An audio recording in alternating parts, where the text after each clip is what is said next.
At least 21 people from Metro Manila, Central Luzon, and Calabarzon reportedly died due to the onslaught of Typhoon Karina and the southwest monsoon.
Together to care, juntos para cuidar, juntos para cuidar.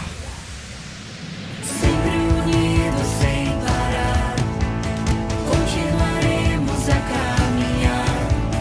Sem fronteiras entre nós, iremos longe. No senti il grido della terra, milioni di fratelli soffrono.